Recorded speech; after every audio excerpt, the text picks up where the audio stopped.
At Thanksgiving, my sister mocked me for still being single. I said, I'm married. The room froze. As I showed proof, she'd hidden every invite. The sweet potato casserole was burnt. Again, but nobody mentioned it because in our family, we only point out my failures, not mom's. Claire, can you grab the butter? My sister Vanessa's voice dripped with that performative sweetness she'd perfected over 29 years as the favorite child. Her engagement ring caught the light. A rock so massive it probably had its own zip code. I passed the butter without comment. 18 months since I'd last sat at this table. Vanessa's wedding was absolutely magical, Mom gushed. 400 guests at the botanical garden. The flower arch alone cost more than most people's cars. Marcus has connections everywhere, Vanessa said, squeezing her husband's arm. Perks of being a senior partner. I cut into my dry turkey, saying nothing. The ceremony was beautiful, Claire. You really missed something special, Dad said. I'm sure it was lovely. Lovely? Mom's fork clattered. It was featured in Minneapolis Bride magazine. Even Congressman Riley flew in. Vanessa's smile widened. We had a 98% attendance rate. Nearly everyone we invited showed up. There it was. The trap. Speaking of which, Vanessa said, when are you finally going to settle down? You're not getting any younger. Mom jumped in. She's been dating that guy for what, 5 years now? What's his name again? Jordan, I said quietly. Right, Jordan. What does he do? Something with computers? He's a senior cybersecurity analyst at Target headquarters. Vanessa laughed. Oh, right. The IT guy. Does he even own a suit? When's the big day anyway? Vanessa continued. Or is he dragging his feet? Men can sense desperation. I carefully set down my fork. Actually, I said, I already had my wedding. Complete silence. 4 faces stared at me in shock. You what? Mom finally managed. I got married 7 months ago, April 27th. That's impossible, Vanessa stammered. You got invitations, I said. All of you did. Dad found his voice. Claire,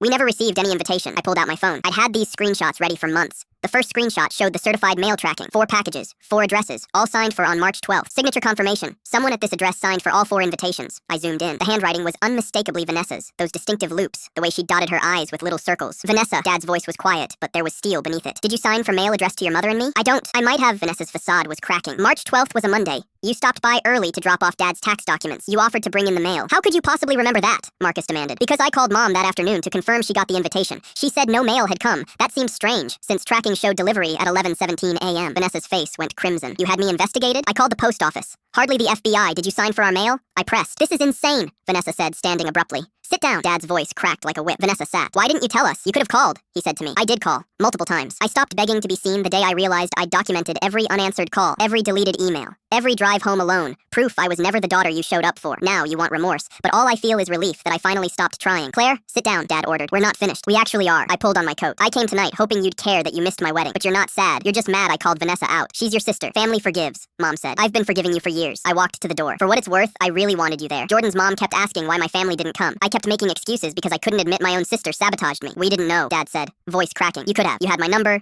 my email, my address. Vanessa just gave you permission to keep doing what you were already doing, treating me like I don't matter. I opened the door. Claire, wait, Dad called. I didn't look back. Jordan was waiting when I got home. He pulled me into his arms. That bad? Worse, but I finally let go. 3 days later, Dad sent an email full of apologies. I wrote back, maybe eventually, but I need time. Vanessa sent a message. I deleted it. Mom never reached out. Jordan's family invited us for Christmas. His mom asked if she could use our wedding photos for their album. Of course, I said. You were there, your family.